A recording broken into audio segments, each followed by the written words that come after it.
Hello, everyone. Welcome to the NFL Week 13 episode of the Bacon Bets podcast. The road to 272 bets continues, and my friends, we are in the final stretch of the season now that Thanksgiving is in the rearview mirror. It was a big week this past week for the road to 272 bets. Finally got back to our winning ways here. Finally had a strong week. We broke the habit of 7-7 and 8-6 and 7-7 and 6-8.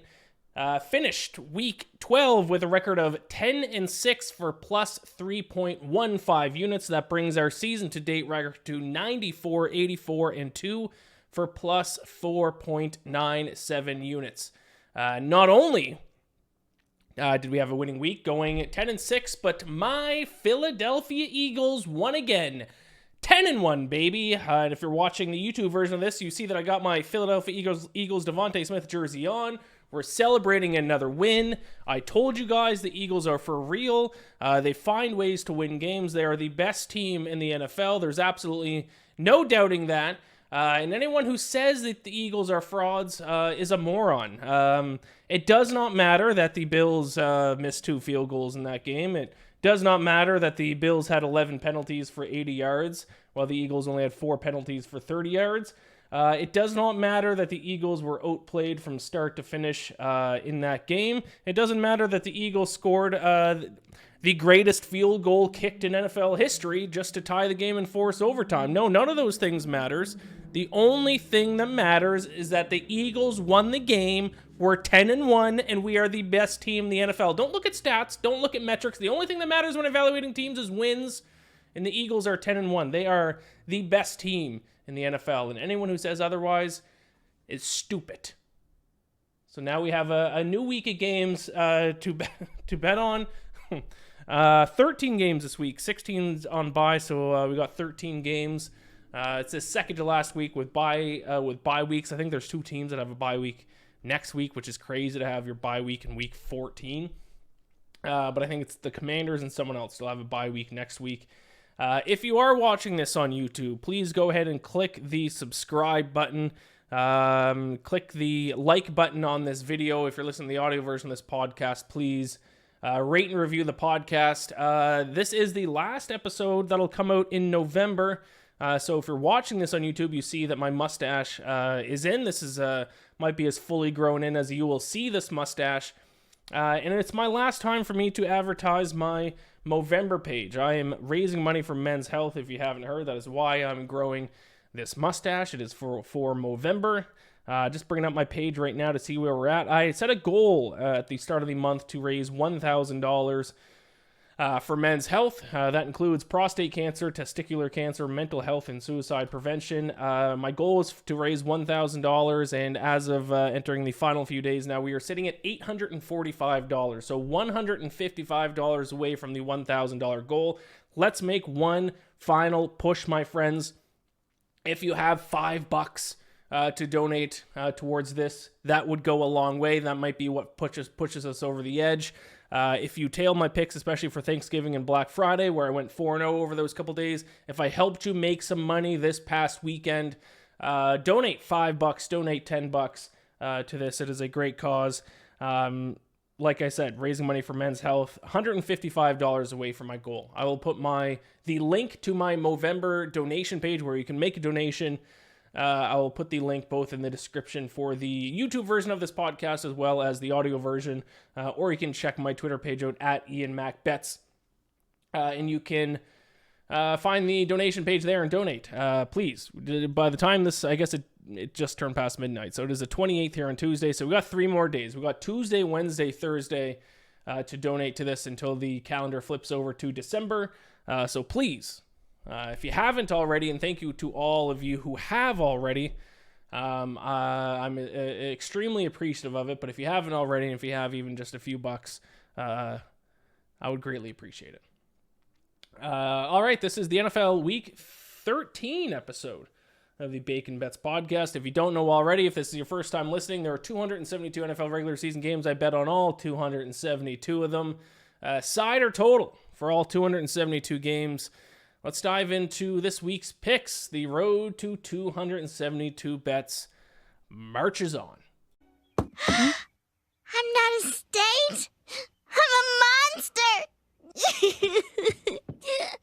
No, Lisa. The only monster here is the gambling monster that has enslaved your mother.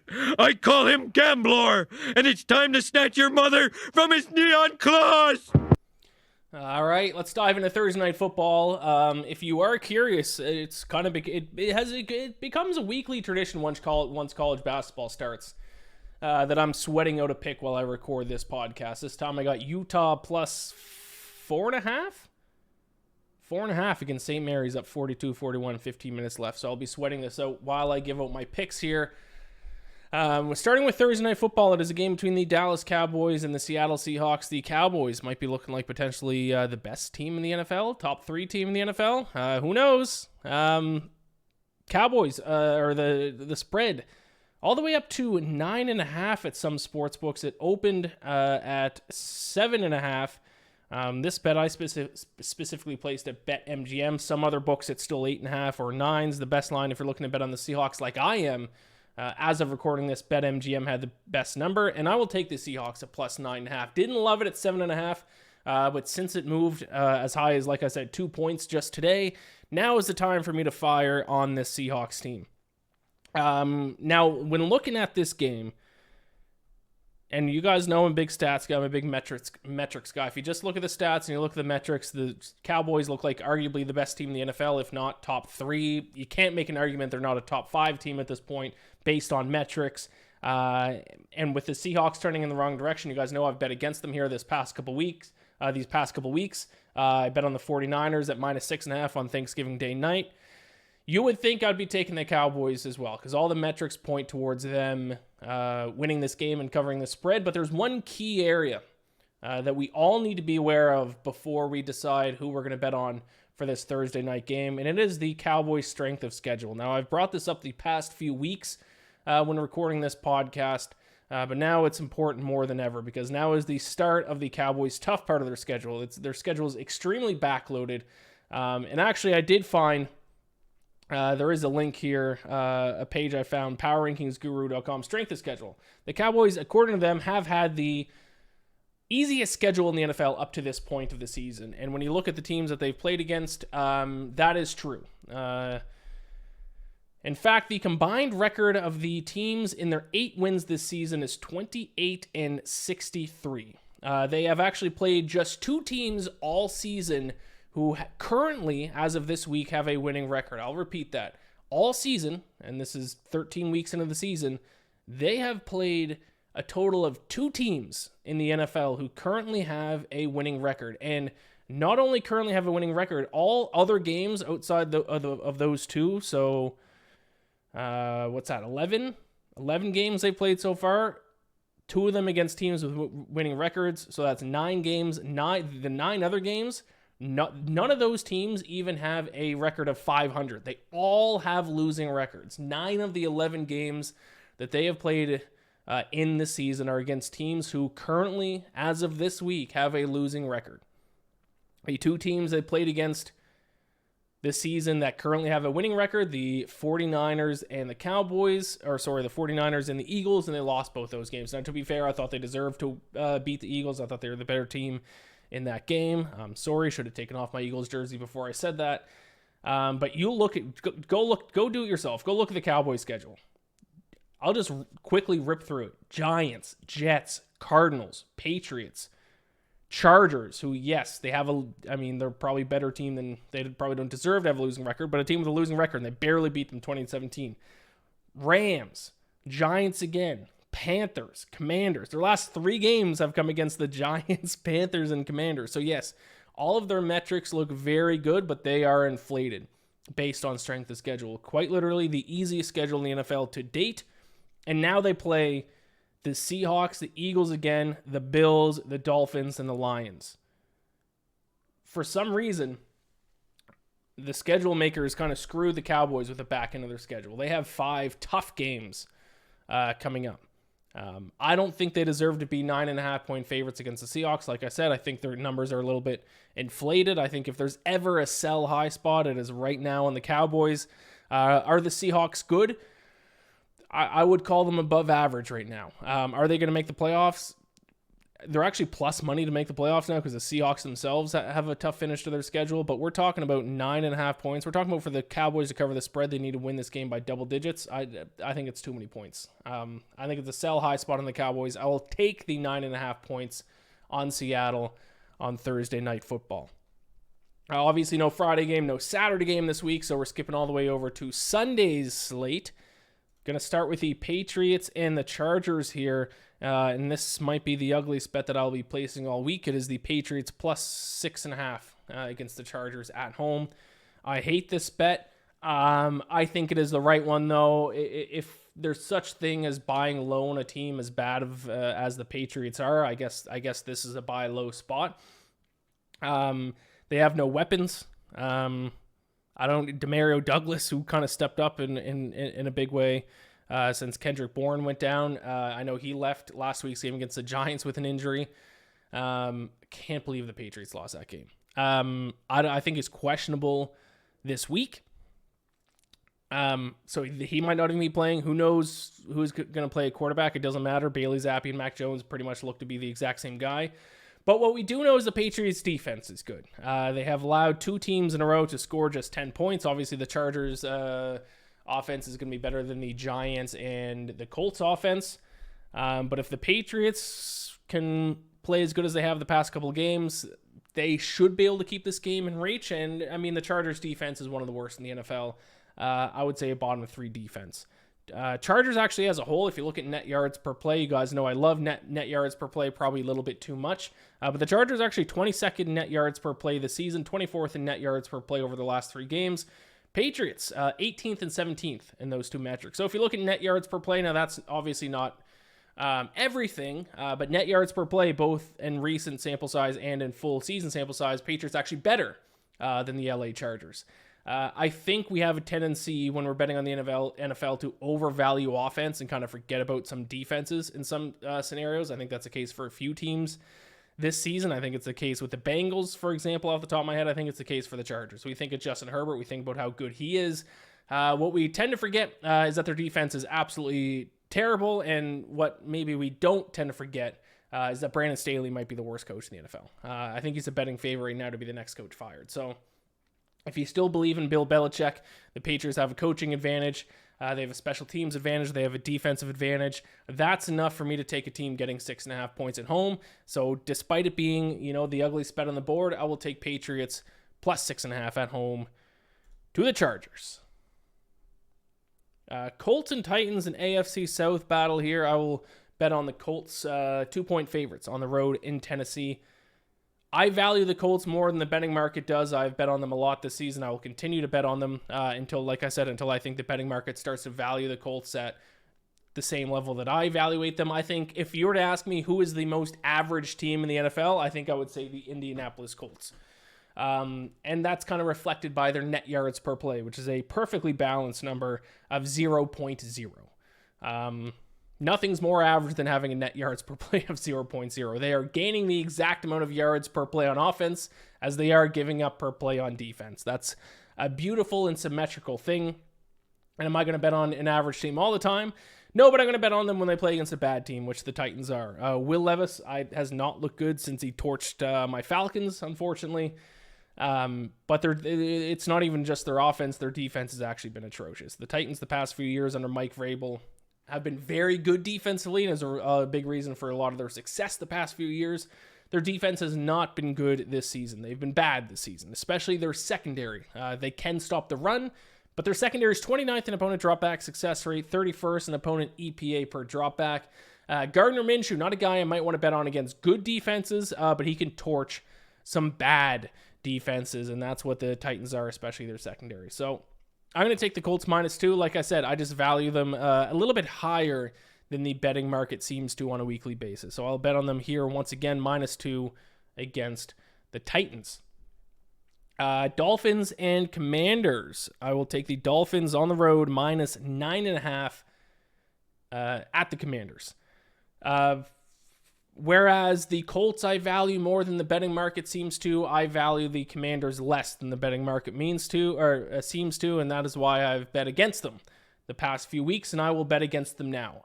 People look at the Commanders as kind of like a below average team.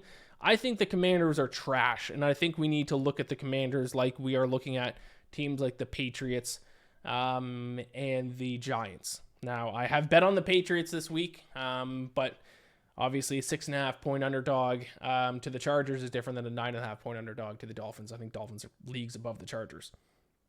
Commanders, I mean, the matchup of the game, which should be enough to convince you to bet on the Dolphins here, is the Commanders secondary is dead last in opponent EPA per drop back and 31st in opponent yards per throw. They give up 7.5 yards per pass attempt, and now they have to take on the most dynamic, explosive, and electric passing attack in the NFL in the Miami Dolphins. I don't see how the Dolphins don't completely torch the Commanders' defense, especially now that the Commanders trade away their two best pass rushers. So it's not like they're going to keep Tua Tagovailoa on his toes either. He should have all day to throw.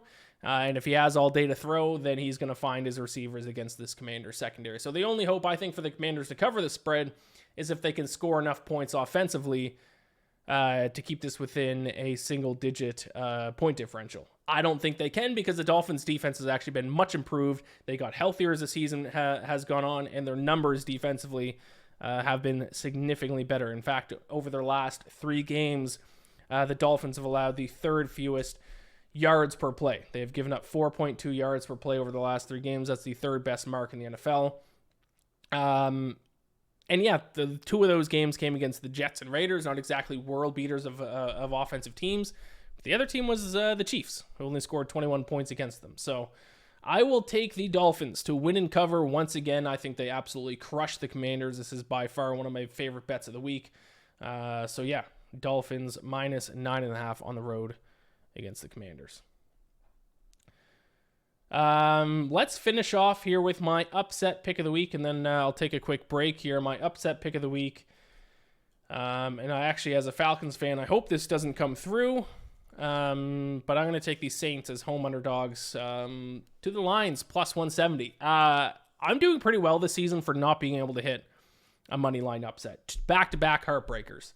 2 weeks ago, Bears 4-1 blew a late lead to the Lions.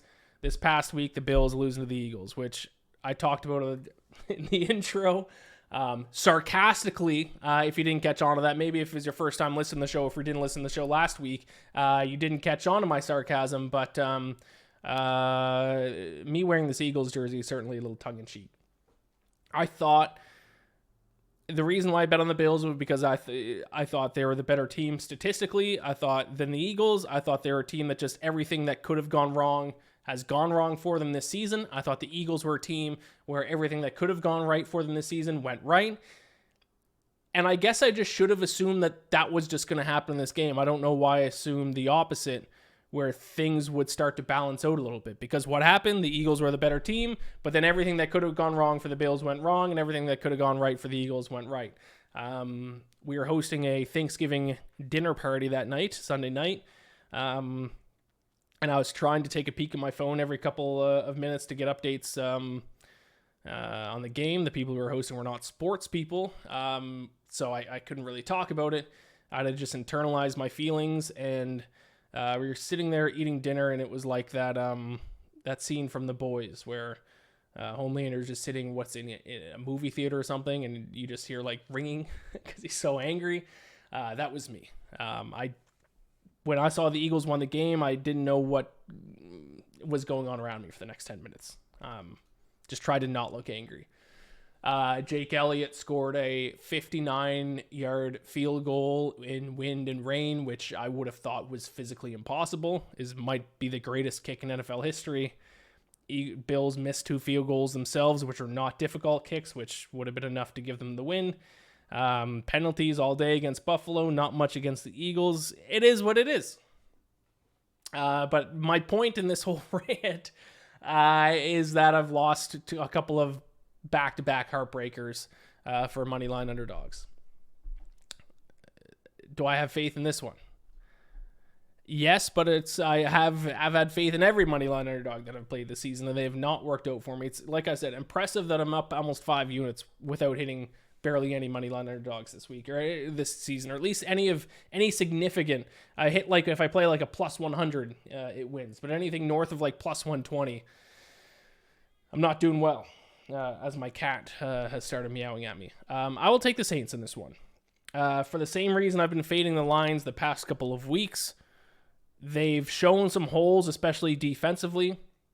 They're 18th in opponent EPA per play, 24th in opponent success rate, 21st in opponent yards per play.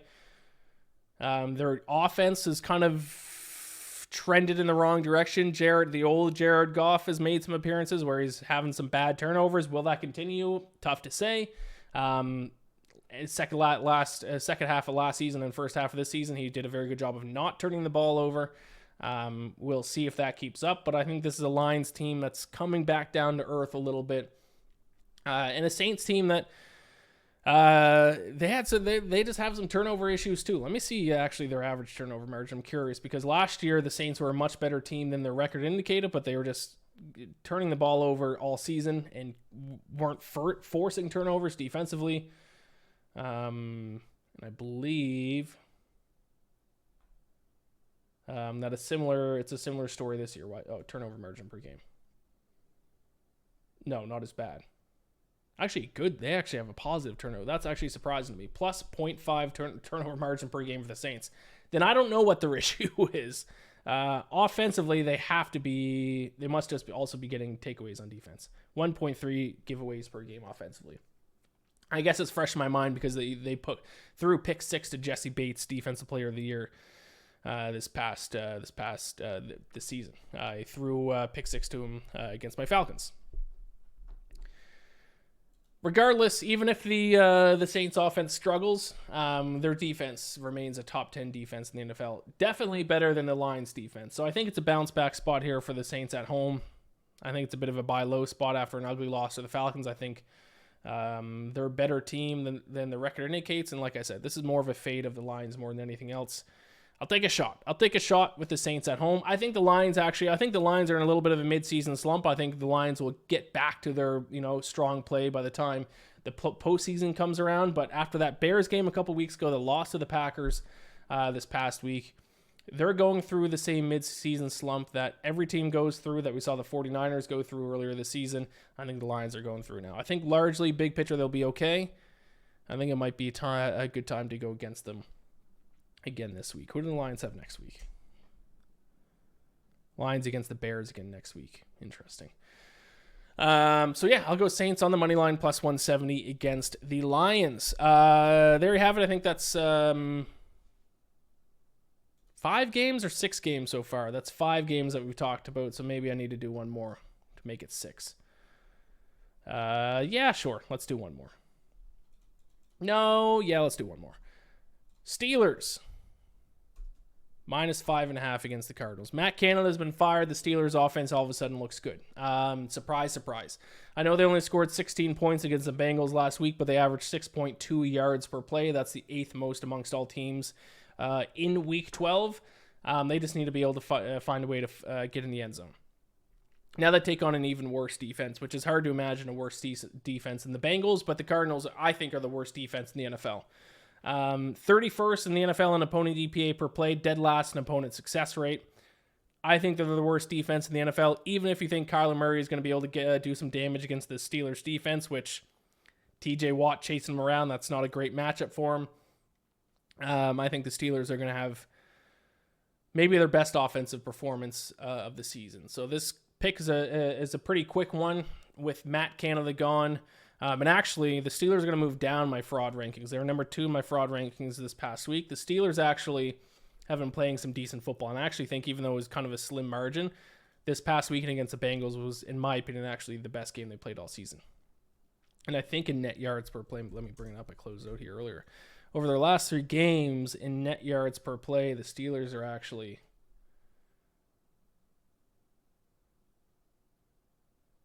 7th in the NFL in net yards per play over each team's last 3 games. Pretty good. Maybe they are a team that will have a decent showing in the playoffs. And by decent showing, I mean not get completely blown out in their first game. I will take the Steelers -5.5 against the Cardinals. All right, let's take a quick break, and I will be back in just a moment to break down the rest of my bets for NFL Week 13, as well as my best bets, my teaser play. We'll talk a little Survivor and all that good stuff. Be right back. All right, we are back. And if you're curious, Utah up 57-52, 7 minutes and 15 seconds left in the game here. Hopefully the Utah can kind of keep this margin here so I don't have to sweat too much down the stretch, because college basketball has been rough the past couple days. Whew, need the win there in college basketball.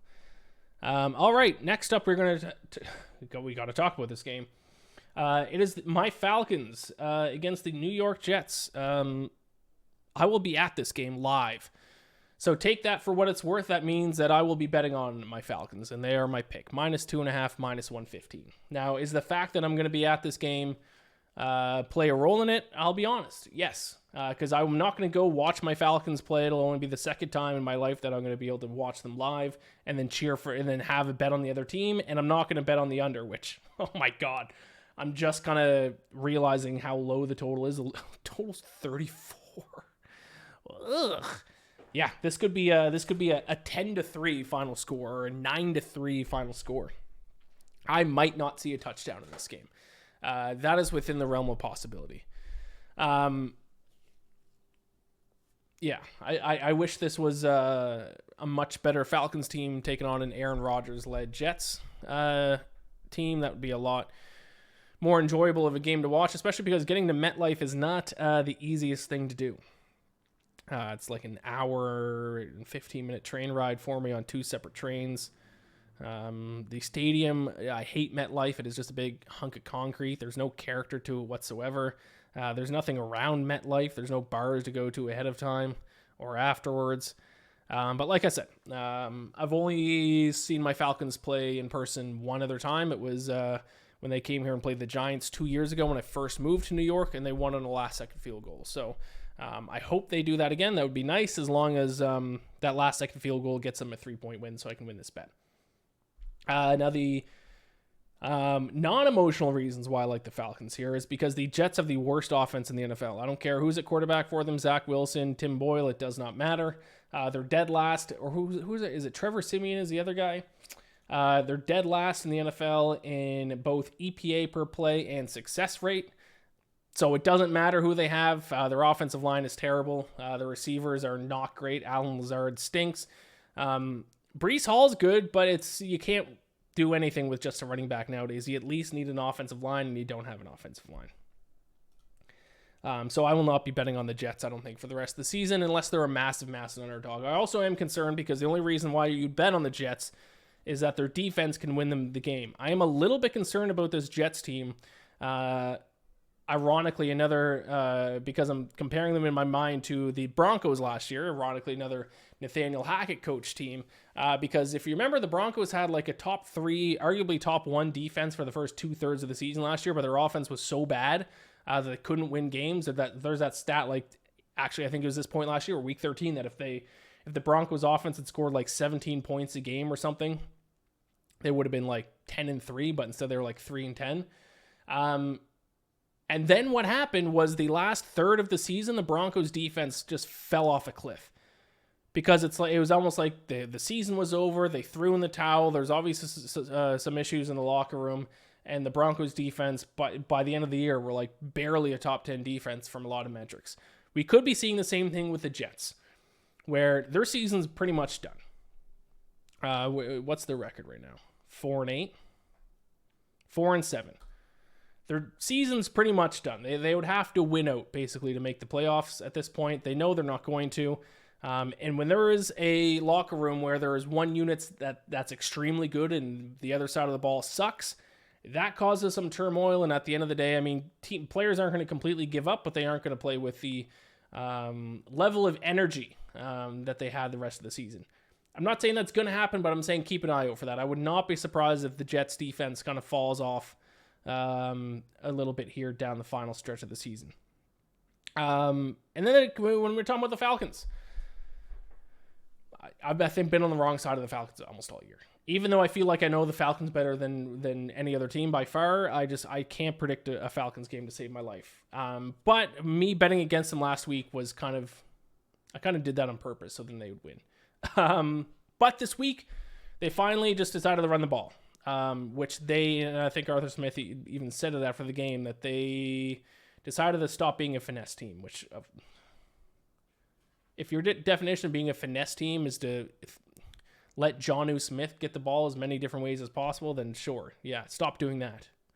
They ran the ball 66.13% of plays against the Saints. That is an increase of almost 20% from their season average of 48.55%. Just run the ball, dink and dunk, get the ball into Kyle Pitts and Drake London's hands through the air when you need to. Don't ask Desmond Ridder to do too much. Give the ball to Bijan Robinson. He ran the ball for 91 yards, 16 carries this past week. That's 5.7 yards per carry. Just do that, and you're going to be okay. The Falcons' defense is good enough to keep them in games. So if the Falcons keep doing that offensively, I think they're going to be good enough to beat the Jets here by field goal. I'll take a -2.5, -115 at MetLife. My cat continues to meow. Daisy, I don't know what you want from me, buddy. Do you have any takes for this game? Are you going to let me pick you up? Nope. Texans, Broncos. I'll take the Texans -3.5, -110. I think I said last week that it's time to sell high on the Broncos, and I was wrong. That was actually one of those games, and it does happen occasionally. Not that there's any excuse for it, because my bet was a bet, and I bet on the Browns and lost. But occasionally, because I place my bets on Monday night, I have more time to think about it throughout the week, and then by the time the game happens, like, I wish I bet the opposite side. Like, I don't agree with my bet anymore, and that's what happened. By the time, like, Friday hit, I was like, why am I on the Browns? It doesn't make any sense. But that was my bet, and it lost. But I am once again going to go against the Broncos here. Even though they're on a 5-game win streak, their wins have not really come again. Well, I shouldn't say that. They beat the Bills and they beat the Chiefs. But a lot of it has to do with turnovers. They have over their last 3 games specifically, they have an average turnover of +2.7. Tough to lose games when you're getting almost a positive 3 turnover differential in those games. If the turnovers stop, in this game they might, because they take on a Texans team that is 5th in the NFL in giveaways per game. They do a really good job of protecting the ball. Then the wins are going to dry up here a little bit, because their other metrics actually still have not been good. For example, they're 29th in the NFL in net yards per play this season, 22nd net yards per play over the last 3 games. So it's not like their metrics are all of a sudden amazing. They are doing a great job of protecting the ball, and they're forcing the turnovers on defense. That's a sustainable strategy for only so long, and I think it's going to come back to haunt them this week. I think the Texans might win by a lot, too. Texans, I still think, are a legitimate good team. I hope to make the playoffs because I think they deserve to. It's kind of crazy that 2 of the Texans' losses this season have come to the Falcons and the Panthers. Yikes. They're 9th in the NFL in net yards per play, +0.3. Texans are a good team. I'll take them to win and cover against the Broncos, -3.5 on Sunday. I said earlier the Patriots were my ugliest bet of the week. This one's pretty close. I'm going to take Panthers +5.5 on the road against Tampa Bay. I understand the Panthers are terrible, but the Buccaneers are almost just as bad, and they're certainly not good enough to justify a 5.5-point spread. For example, if you look at numbers, net yards per play, Buccaneers are 27th at -0.7. Panthers are 30th at -0.9. So yeah, they are better, not 5.5 points better, in my opinion. Also, the Buccaneers won't be able to attack the weak spot of the Panthers, which I've talked about it before. The Panthers are the worst run defense in the NFL. They're actually the only team in the NFL whose their opponents actually have a positive EPA when running the ball against them. Even the second worst run defense in the NFL in terms of opponent EPA, EPA is still minus because of the way EPA works. Running the ball is not super conducive to that. But their run defense is so bad it's actually beneficial to just run the ball all game against the Panthers. But who has the worst run offense in the NFL? Arguably the Tampa Bay Buccaneers. So they're not going to be able to attack the biggest weakness of the Panthers defense. And then obviously there is the fact of Frank Reich was fired this week on Monday morning. Chris Tabor, I think is their special teams coach, takes over as interim head coach. But that's less interesting to me, as Thomas Brown, their offensive coordinator, is now going to be calling plays. Their play calling could not have been worse than what they've had. Their coaching could not have been worse than what they've had. So it's either null or it will be a positive impact on this team. So I will take a risk on the Panthers, not winning, but at least covering the 5.5-point spread against the Tampa Bay Buccaneers. 49ers and Eagles. Hold on, let me take off my my Eagles jersey here. Actually, I'm not going to because I'm wearing a sleeveless shirt underneath, so I don't want to scare the audience with that. Pretend like I'm not wearing an Eagles jersey when I say this. The 49ers are going to win this game by double digits. Now, did I call my shot last week and say the Eagles would lose 3 straight games? Yes. Did that come true? No. But if the Eagles lose this weekend, next week, I'll feel kind of justified. A little bit. The Eagles, I don't want to keep ranting about them. You guys know my thoughts about the Eagles. They're a good team, not great team. If you look at, a lot of people are actually surprised the Eagles are underdogs in this game. You shouldn't be. Look at the metrics. Net yards per play, 49ers 3rd, Eagles 11th. EPA per play, 49ers 1st. Actually, they're now the best offense in the NFL. 5th for the Eagles. Offensive success rate, 1st for the 49ers, 6th for the Eagles. Opponent EPA per play, 4th for the 49ers, 23rd for the Eagles. Opponent third down conversion rate, 21st for the 49ers, actually a weak spot for them, but Eagles 30th in opponent third down conversion rate. 49ers have the best average turnover margin per game. Eagles are 19th. Points per play, 49ers 3rd, Eagles 5th. The only metric of all the metrics I look at, there is only 2 that the Eagles outrank the 49ers in. One is opponent success rate. Surprisingly, the 49ers defense isn't that great in that one. They're 15th, Eagles are 12th. And third down conversion rate, slight advantage to the Eagles. They're 3rd, 49ers are 5th. I don't really like just listing off numbers, but my point is the large majority of metrics you want to look at, the 49ers are better in. You can't blame strength of schedule because strength of schedule, they're 15th and 16th. They're right next to each other. They've had basically the exact same strength of schedule. In every metric you want to look at, the 49ers have been the better team. You can cite wins all you want. Then go ahead and bet on it. It's a message I get more than every single time that I write or talk about a team being fraudulent. I get fans of that team in my mentions in my DMs just telling me the record. You're an idiot. You don't know what you're talking about. The Eagles are 10-1. You're an idiot. You don't know what you're talking about. The Canucks are whatever they were. Last year it was the Vikings. You don't know what you're talking about. The Vikings are 13-3. Before that is the Titans. You don't know what you're talking about. The Titans are 13-3, whatever they were when they were one seed in the AFC. What a simple-minded way to evaluate teams. Yeah, if you're a fan of a team, then yeah, and you're not trying to bet on games, which is what I'm talking about. If you're just a fan of a team, then yeah, wins are the only thing that matters. But I'm betting on games, and if you're betting on games, I sure hope to gambler that you use more than wins when you're trying to evaluate teams. If you don't, then go ahead and bet on in every game, just bet on the team with a better record. See how that works out for you. Spoiler alert, it's not going to work well. So outside of wins, almost every metric you look at, the 49ers are the better team. The Eagles' luck, which you have to call it luck, guys. Look at the things I listed off of this game against the Bills, which was a perfect example of both of their seasons. Bills kicker missed 2 easy field goals. Bills had like 100 more penalty yards than the Eagles did. The Eagles needed a 59 greatest field goal kick in the history of the universe to force overtime. If it's not luck, I guess maybe there's a different word for it, but whatever it is, fortune has favored the Eagles, and I just don't think that can last. This is very similar to the Vikings team from last year. Now, the difference was the Eagles are actually a better team than the Vikings were last year, so it's not quite to that extent. But if you're an Eagles fan and you're calling the Vikings fraudulent last year, then you're kind of a hypocrite to not at least recognize that the ball has bounced the Eagles' way this year, which it has. 49ers minus 2.5. I don't know if I brought up the graphic. Minus 2.5. Minus 110 against the Eagles. I'm only doing one total bet this week, and it is on the Browns and the Rams. I'm going to go under 39.5 for the Browns and the Rams. I don't know what to do in this game, so I'm just going to take the under.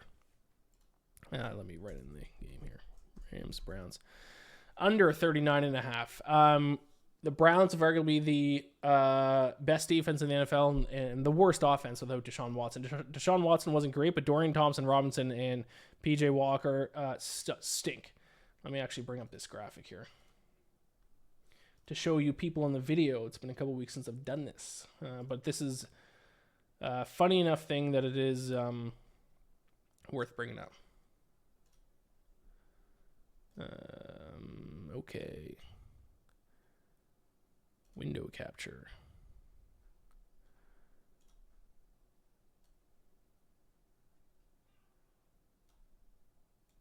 And let me get rid of this. This is why you got to watch it on YouTube, my friends.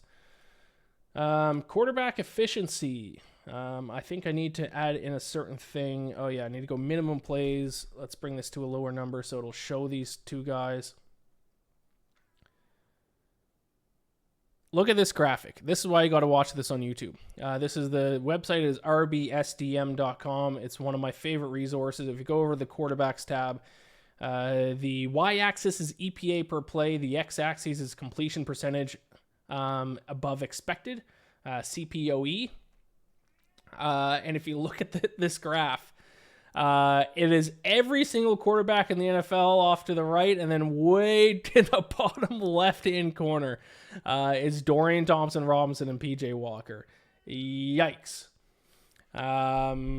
My cat will not stop meowing. I'm going to get up so I can let her out the door here because she's going to drive me bananas. And it's probably not good podcast listening. Give me 3 seconds. Come on, Daisy. What are you doing? Get over here.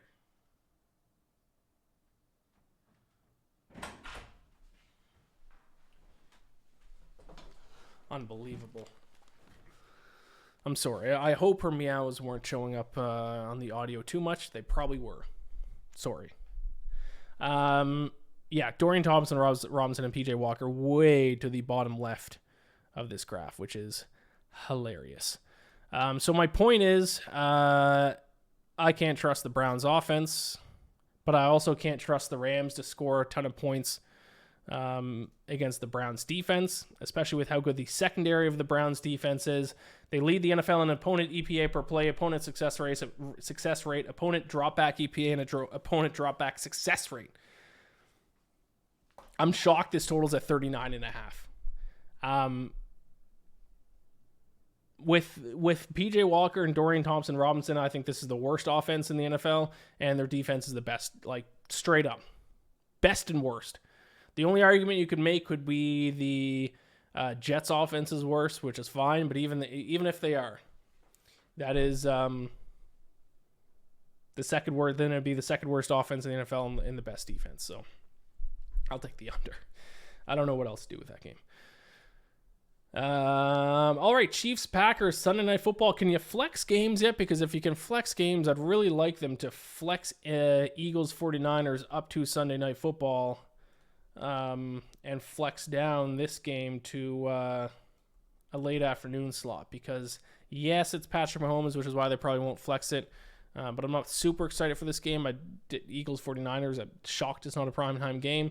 But I will take Packers plus 6.5. Packers are improving.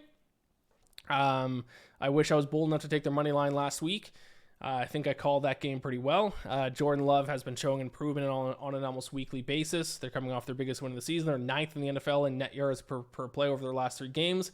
Their defense is stingy. And the Chiefs offense still struggling at time. Actually, the Chiefs as a whole, just 14th in the NFL in net yards per play over their last 3 games. And those games came against the Raiders, well, Eagles to be fair, and okay, so Dolphins, Eagles. 2 of those 3 games were tough ones. I thought that loss to the Broncos came after the Germany game against Dolphins. I guess it didn't. Point is, there's some issues with this Chiefs team. They did catch fire in the second half against the Raiders, but that's the Raiders. I think this Packers team might sneak into the playoffs. I wonder if I can find their odds right now to make the playoffs. Because if I were to bet on one team, depending on their odds, I would bet on the Packers. I think they're hitting their stride. I think Jordan Love has looked great the past few weeks. And I think the wildcard teams, the Seahawks and the Vikings, are hitting a little bit of a tough stretch. Okay, FanDuel doesn't have them posted. Let me quickly see. Probably because the Vikings game played a big role.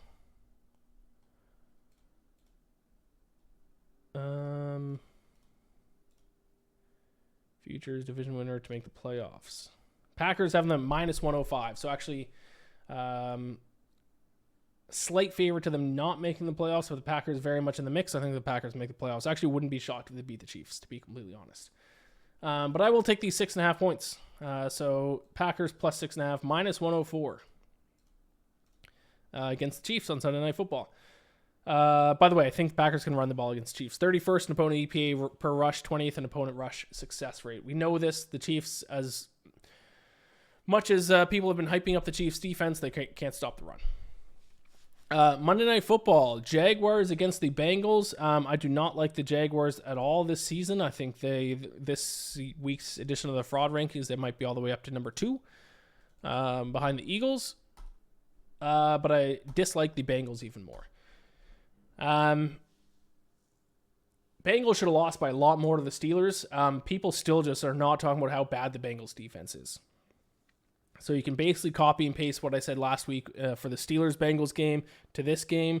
The Bengals defense is 25th in opponent EPA per play, 30th in opponent success rate, dead last in opponent yards per play, giving up 6.2 yards per play. No team is giving up more yards per snap than the Bengals. And now Jake Browning's their quarterback. He didn't look anything special this past week. Bad defenses. You can win with a bad defense if you have an elite quarterback like Joe Burrow throwing the ball. They do not have an elite quarterback. They have Jake Browning. So their bad defense is going to get exposed. Their offense is not going to be able to do enough to keep this one tight. And the Jaguars have plenty of issues of their own, especially offensively. But at least their defense is very good, a top 10 unit on defense. And that's going to be enough to carry them to this win. So Jaguars minus 7.5, minus 115 on Monday Night Football against the Bengals. And I would bet on that one soon because it's already moved up to 8.5 at some books. I could have got minus 8.5 and minus 110. I opted for minus 7.5, minus 115 instead. So there you have it. Those are my week 13 picks. Let me quickly just go through them here. Seahawks plus 9.5, minus 110 against the Cowboys. Patriots plus 6.5, minus 110 against the Chargers. Colts minus 2, minus 110 against the Titans. Dolphins minus 9.5, minus 110 against the Commanders. Saints on the money line plus 170 against the Lions. Upset of the week.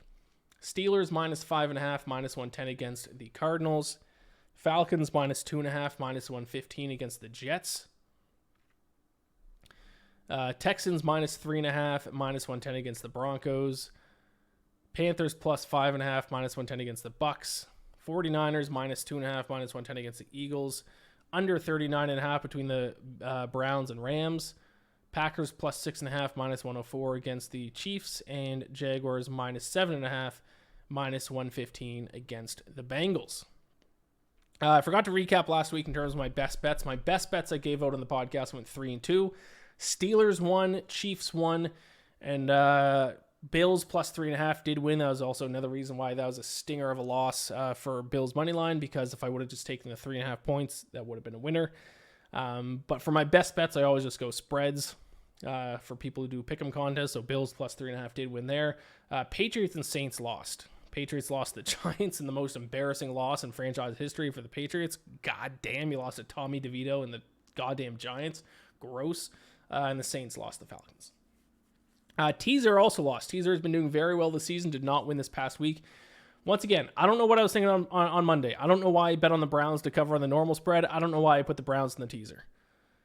I don't know. I don't know what I was thinking. Chiefs minus 3.5 covered theirs, part of the teaser. Browns did not cover theirs. And if you were tailing my survivor picks, you lost this week because I took the Patriots. Not great. Week 13, my best bets are Dolphins minus 9.5 against the Commanders, Saints plus 4.5 against the Lions, Panthers plus 5.5 against the Bucks, 49ers minus 2.5 against the Eagles, and Jaguars minus 7.5 against the Bengals. So best bets are Dolphins, Saints, Panthers, 49ers, Jaguars, all to cover. My teaser, we're going to take the Jaguars against the Bengals down from 7.5 to minus 1.5. This is a 6-point teaser. And we're going to tease up the Saints against the Lions plus 4.5 to plus 10.5. Jaguars is easy. We're crossing the key numbers of 7 and 3. That's a no-brainer. Any teaser you make this week should involve the Jaguars. And the Saints, we're crossing the key numbers of 7 and 10. So not quite as good as 3 and 7. But 10 is still a key number, so we're crossing 7 and 10 for the Saints against the Lions. If you're still alive in Survivor, I don't know how, if you've been tailing my picks. But if you are still alive in Survivor, I would take either the Steelers over the Cardinals or the Jaguars over the Bengals. If you have the Jaguars, take them. There's no way the Bengals beat the Jaguars this week, although it would be ironic that the week I'm finally on the Jaguars, they lose. So maybe don't take the Jaguars. Take the Steelers. Utah, 72-68. 34 seconds left against St. Mary's here. If that goes into overtime, then I lose Utah plus 4.5. I'll cry. Thank you all so much for watching and listening. Once again, like the YouTube video, subscribe to the YouTube channel, rate and review the audio version of the podcast. Please donate to my Movember page. We need $155 before the end of Thursday night. Let's make one final push. If you have $5, $10, it'd be much appreciated. Thank you all so much for listening. Fly, Eagles, fly, baby. If you're at the Jets-Falcons game this year, shoot me a message. If you say hi, or if you see me, feel free to say hi. I'll be there wearing my AJ Terrell jersey. Might be one of the only AJ Terrell jerseys you'll see at MetLife. So if you see an AJ Terrell jersey at the Jets-Falcons game, there's a good chance it's me. Thank you all so much for listening. Gambler bless. Utah's up 5. I think we're safe. Good luck with all your picks this week. And we'll talk to you next week. The road to 272 bets marches on.